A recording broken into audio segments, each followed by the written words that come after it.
बहुत समय पहले की बात है। रवि और उसकी पत्नी कोमल एक छोटे से घर में रहते थे। रवि एक ऑफिस में काम करता था और कोमल घर पर रहकर घर का काम किया करती थी। रवि और कोमल के 2 बच्चे थे। बेटे का नाम नमन और बेटी का नाम नैना। रवि और कोमल हमेशा नमन को ही प्यार करते थे और नैना पर कुछ खास ध्यान नहीं देते थे। एक दिन रवि और उसका परिवार दूसरे घर में शिफ्ट हो जाते हैं। यहाँ वैसे तो सब कुछ बड़ा अच्छा है, पर मैं नमन के स्कूल के बारे में सोच रही थी। उसका एडमिशन भी तो करवाना है। तुम चिंता मत करो, मेरी पास के स्कूल में बात हो गई है। मेरे बॉस की वहाँ बहुत अच्छी जान पहचान है, इसलिए वहाँ एडमिशन हो पा रहा है, वरना यहाँ तो एडमिशन करवाना बहुत ही मुश्किल है। हाँ, पर एक ही बच्चे का एडमिशन हो सकता है। हाँ, तो नमन का एडमिशन करवा देंगे। और मैं कौन से स्कूल में पढ़ूंगी माँ? ओह हो, बड़ी आई पढ़ने वाली। पढ़ लिख कर कोई डॉक्टर नहीं बन जाएगी तू। आखिर एक दिन शादी करके अपने घर ही जाना है तुझे, समझी? नैना बहुत रोती है, पर कोई भी उसकी बात सुनने को तैयार नहीं होता। कुछ दिन बाद से नमन नए स्कूल में जाना शुरू कर देता है। एक सुबह वो स्कूल के लिए निकल ही रहा होता है कि तभी नैना उसके कमरे में आती है। देख, मेरा नया बैग, नई बोतल। तुझे पता है मेरा स्कूल कितना सुंदर है, कितने सारे झूले हैं वहाँ। सच्ची? कितना मजा आता होगा ना स्कूल में। मैडम कितना अच्छा पढ़ाती होंगी। चल पागल, पढ़ना किसको अच्छा लगता है? मुझे तो बस वहाँ झूलों पर झूलना और बच्चों के साथ खेलना पसंद है। ये तुम कैसी बात कर रहे हो भैया? पता है पापा कितनी मुश्किल से तुम्हारी पढ़ाई का खर्चा उठा रहे हैं और तुम ऐसी बातें कर रहे हो। मैं तुझे जो बोल रहा हूँ तू बस अपने तक रखना, समझी? वरना मम्मी से तेरी शिकायत कर दूंगा और तुझे तो पता ही है फिर मम्मी तेरा क्या हाल करेगी। तभी वहाँ कोमल आ जाती है। कितनी देर हो गई नमन? चलो जल्दी स्कूल जाओ वरना बस निकल जाएगी। नमन स्कूल के लिए निकल जाता है। नैना पूरा दिन अपनी माँ के साथ घर के कामों में ही हाथ बटाती रहती है। उसे स्कूल न जाने का बड़ा ही दुख होता था, पर वो कुछ भी नहीं कर सकती थी। एक रात नैना को नींद नहीं आ रही होती, तो वो खिड़की पर जाकर खड़ी हो जाती है और बाहर की ठंडी हवा ले रही होती है। नैना खड़ी खड़ी स्कूल के बारे में सोच ही रही होती है कि तभी उसे आवाज आती है, B80 बैट, C80 कैट। अरे, ये इतनी रात में बच्चों के पढ़ने की आवाज कहाँ से आ रही है? नैना और ध्यान से लगाकर सुनने की कोशिश करती है, तो इस बार फिर से उसे आवाज आती है, चलो बच्चों, अब अपनी हिंदी की कॉपी निकालो, मैं आज तुम सबको एक कहानी सुनाऊंगी। अरे, ये तो किसी टीचर की आवाज है जो बच्चों को पढ़ा रही है, पर इतनी रात में कौन सी टीचर बच्चों को पढ़ा रही है? नैना इधर उधर देखती है तो उसे थोड़ी दूर पर एक बिल्डिंग दिखती है, जिसकी एक खिड़की से लाइट आ रही होती है और उसी खिड़की से बच्चों और टीचर की आवाजें भी आ रही होती हैं। अच्छा, ये आवाजें यहाँ से आ रही हैं, पर इतनी रात में मुझे जाकर देखना चाहिए। नैना बिना डरे चुपचाप घर के बाहर निकल पड़ती है और उस बिल्डिंग के पास जाती है। बिल्डिंग पर विद्यालय लिखा होता है। नैना बिना सोचे समझे स्कूल के अंदर घुस जाती है। अंदर एक अजीब शक्ल की औरत रिसेप्शन पर बैठी होती है। तुम्हारी क्लास कब से शुरू हो गई है? चलो जल्दी जाओ और कल से लेट मत आना। मेरी क्लास? पर मैं तो यहाँ पहली बार आई हूँ। कोई नहीं, चलकर देख ही लेती हो। नैना ऊपर जाती है तो वहाँ एक मैडम हाथ में फाइल लेकर घूम रही होती है। चलो जल्दी जाओ क्लास में, वरना मैम बहुत गुस्सा करेंगी। पर मैं तो बातें बाद में करना, चलो भी क्लास में जाओ। नैना को कुछ समझ नहीं आ रहा होता कि आखिर उसके साथ ये क्या हो रहा है। वो पहली बार स्कूल में आई है और सब लोग उसके साथ ऐसा व्यवहार कर रहे हैं जैसे वो उसी स्कूल की बच्ची है। नैना क्लास में घुसती है तो उसकी आंखें फटी की फटी रह जाती हैं। वहाँ एक चुड़ैल भूतिया बच्चों को पढ़ा रही होती है। नैना जोर से चिल्लाती है, आ बचाओ! शोर मत मचाओ, दिख नहीं रहा बच्चे टेस्ट कर रहे हैं और तुम इतनी देर से क्यों आई हो? चलो अब अंदर आकर बैठो और कल से लेट मत आना। नैना को कुछ समझ नहीं आ रहा होता कि वो क्या करे।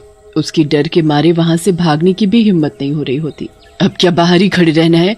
बोला ना अंदर आकर बैठो, चलो जल्दी आओ। जी मैडम। नैना चुपचाप एक खाली सीट देखकर वहाँ बैठ जाती है। नैना की सीट पर पहले से ही एक नया बैग, उसमें नई नई किताबें, नई बोतल और बहुत सी चीज होती है। वाह, ये तो कितना सुंदर है। ये सब तुम्हारा है, चलो अब तुम भी अपनी कॉपी किताब निकालो। नैना अपने बैग से कॉपी और किताब निकालती है। बाकी भूतिया बच्चों के साथ पढ़ने लगती है। चुड़ैल टीचर बच्चों को बड़े ही प्यार और अच्छे से पढ़ा रही होती है। नैना अपनी पढ़ाई में इतना खो जाती है कि उसका डर कुछ ही देर में अपने आप खत्म हो जाता है। वो पूरा ध्यान लगाकर चुड़ैल टीचर का पढ़ाया हुआ समझती है और उसे बड़ा ही मजा आता है। क्लास होने के बाद चुड़ैल टीचर सबको टॉफी भी देती है। Thank you madam. अब कल टाइम से स्कूल आना, ठीक है? फिर तुम्हें रोज टॉफी मिलेगी। ठीक है मैडम। पर एक बात याद रखना। क्या बात मैडम? यही कि किसी को भी इस स्कूल के बारे में नहीं बताना, वरना कोई तुम्हें यहाँ दोबारा नहीं आने देगा। मैं किसी को नहीं बताऊंगी। नैना के स्कूल की छुट्टी रात के 3:45 पर हो जाती है और फिर वो अपने घर आकर चुपचाप सो जाती है। नैना अगले दिन उठती है पर किसी को भी रात की बात के बारे में कुछ नहीं बताती, क्योंकि उसे डर होता है कि उसके स्कूल के बारे में जानने के बाद उसके माँ बाप उसे दोबारा वहाँ नहीं जाने देंगे। नैना इसी डर से रात के स्कूल वाली बात किसी को भी नहीं बताती। नैना को तो बस पढ़ने का इतना शौक होता है कि उसे कोई फर्क ही नहीं पड़ता कि उसे आधी रात में एक भूतिया स्कूल में जाना पड़ रहा है और वहाँ पढ़ने और पढ़ाने वाले सब भूत चुड़ैल हैं। नैना रात के 12 बजने का इंतजार करती है। जैसे ही 12 बजते हैं वो दोबारा उसी भूतिया स्कूल में पढ़ने जाती है और खूब मन लगाकर पढ़ती है। कितना अच्छा लग रहा है यहाँ, कितना सब सीखने को मिल रहा है। सच में मुझे भी पढ़ने का बहुत शौक है। पर तुम सब भूत कैसे बन गए? ये टीचर भी। एक दिन इस स्कूल में आग लग गई थी और बहुत से बच्चे और टीचर उसमें जलकर मर गए। इस स्कूल का मालिक भी उसी में जलकर मर गया। उस दिन से ये स्कूल बंद है, पर हम लोग आज भी अपनी मैडम से पढ़ते हैं। नैना रोज रात को उस स्कूल में जाती और सभी भूतिया बच्चों के साथ क्लास में बैठकर पढ़ाई करती। कभी कोई चुड़ैल उन्हें पढ़ाती तो कभी कोई चुड़ैल, पर सभी चुड़ैल टीचर बड़ी ही अच्छी होती हैं और वो सब बच्चों को खूब प्यार करती हैं।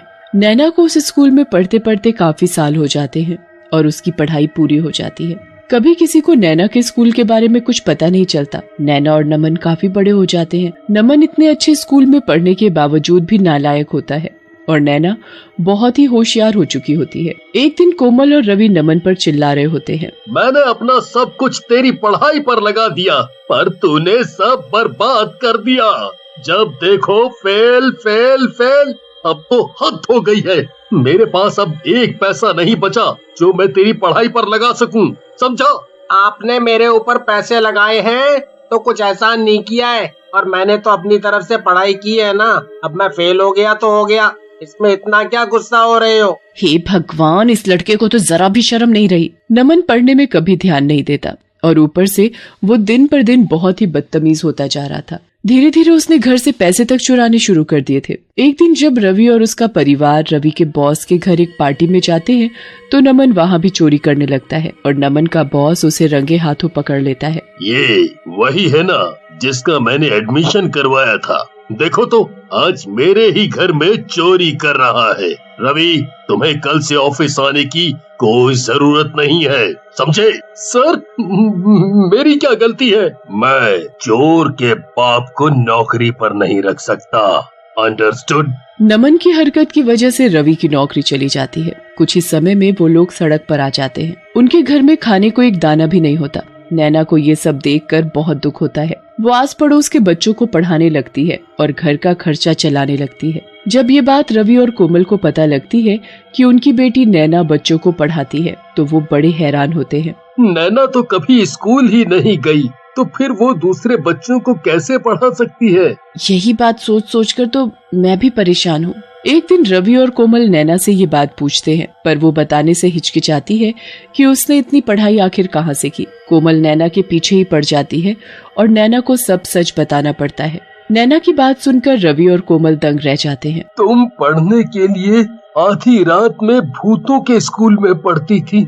ये सब हमारी गलती है। हमने कभी तुम्हारी पढ़ाई को अहमियत नहीं दी, जबकि तुम्हारे अंदर पढ़ने की कितनी लगन थी।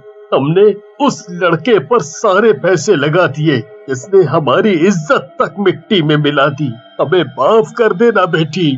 रवि और कोमल को अपनी गलती का एहसास होता है। नैना उसके बाद कभी उस भूतिया स्कूल में दोबारा नहीं जाती, पर वहाँ की टीचरों को हमेशा दिल से धन्यवाद करती है।